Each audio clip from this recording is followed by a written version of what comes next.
Saya Scotty, saya sudah tinggal di Papua sekitar 25 tahun dan saya ada hati besar untuk bangsa Papua dan untuk daerah ini.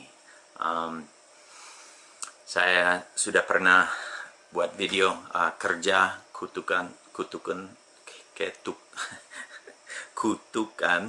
atau rencana Tuhan. Saya baru datang, saya baru dari Wamena tadi malam, 2 hari di Wamena dan balik ke Bokendini, dan saya hati berat karena selama saya di Wamena saya lihat pemuda-pemudi, anak-anak asli Papua hampir semua hanya duduk santai, cerita, merokok, makan pinang, habiskan uang dan habiskan waktu secara non-produktif. Ada banyak yang gaya-gaya, balap-balap dengan motor, 3-4 orang di motor. Saya di bengkel selama 7 jam dan ada sopir-sopir orang asli yang masuk dan memang juga semua merokok, makan pinang, habiskan banyak uang dengan hal yang tidak ada tujuan baik, hanya merusak tubuhnya dan merusak dompetnya. Dan mereka punya mobil-mobil semua rusak gara-gara overloading, per patah gara-gara muatan terlalu banyak. Dan saya lihat, wow, ini mereka tidak beruntung dari pekerjaan mereka, tapi mereka tambah rugi dengan mobil-mobil yang rusak karena tidak pakai sesuai dengan batasan, juga dengan tubuh mereka tidak pakai sesuai dengan tujuan. Dan sebaliknya saya lihat orang-orang non-Papua yang ada di Wamena, dan itu seperti semut-semut yang semua ada kegiatan. Mungkin itu jaga kios, tapi mereka sedang kerja sambil jaga kios. Di mekanik di situ, di bengkel di situ, mekanik-mekanik semua dari Sumatera dan semua sibuk kerja pagi sampai malam, 6 hari seminggu. Mereka sangat-sangat produktif.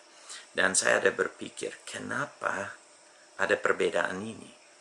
Baru yang saya pikir itu kembali ke sistem pendidikan. Di bengkel saya tanya mekanik-mekanik yang kerja mobil saya, mereka hanya selesai SD dan langsung mulai kerja dengan orang tua, ternak babi, ternak petani, dan lain-lain. Tapi sejak kecil mereka tahu, mereka punya tujuan hidup, itu kerja, itu buat sesuatu, menjadi produktif, kerja untuk dapat sesuatu yang bisa dipakai untuk mereka punya keluarga, untuk bangsa, untuk negara. Dan pola kepercayaan itu sudah ada di dalam mereka walaupun mereka tidak masuk SMP, SMA. Tetapi SD mereka jalan baik. Tujuan pendidikan itu untuk siapkan orang untuk menjadi produktif, untuk menghasilkan sesuatu.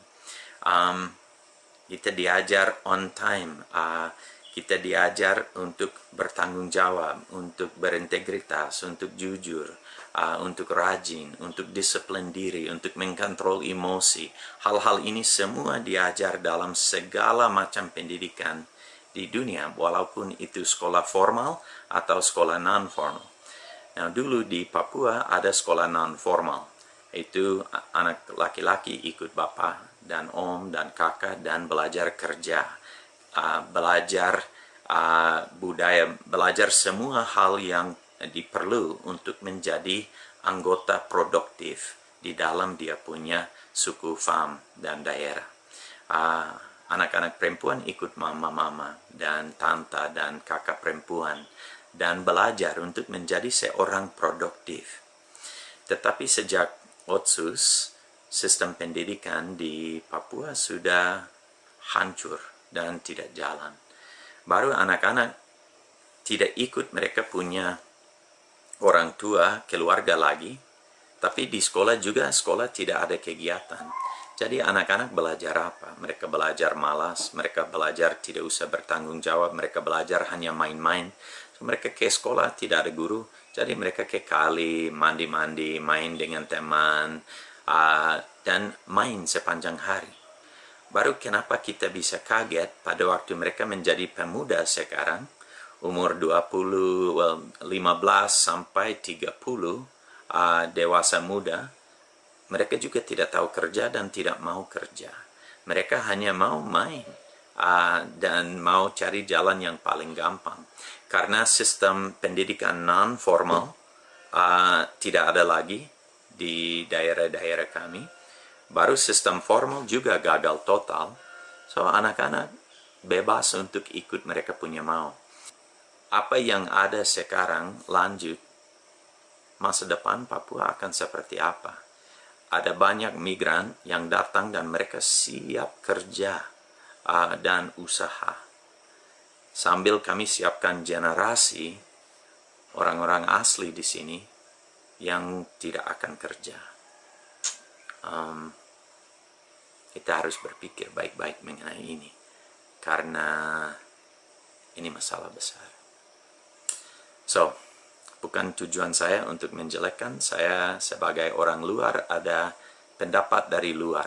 So, saya harap kalau saya angkat cermin sedikit, pemimpin-pemimpin, masyarakat, dan pemuda-pemudi bisa mulai menilai diri, evaluasi, berpikir, cari solusi untuk masalah seperti ini.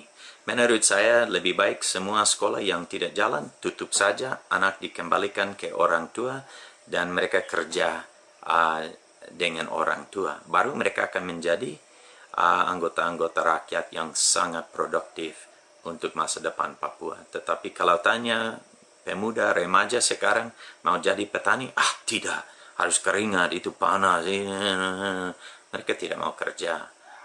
Tapi mereka belum siap untuk pekerjaan lain karena belum tahu matematika, belum bisa dagang, belum bisa apa-apa karena mereka tidak ada pendidikan untuk siapkan mereka untuk hal lain. Tapi kalau mereka ikut bapak dan mama, mereka bisa menjadi tukang sensor, jual kayu, mereka bisa menjadi petani, mereka bisa ternak, dan itu seorang sangat produktif. Ingat, pekerjaan pertama yang Tuhan ciptakan itu seorang petani. Oke, terima kasih banyak. Maaf, harap tidak ada yang tersinggung. Saya sangat peduli dan mau lihat masa depan di Papua sangat cerah dan baik.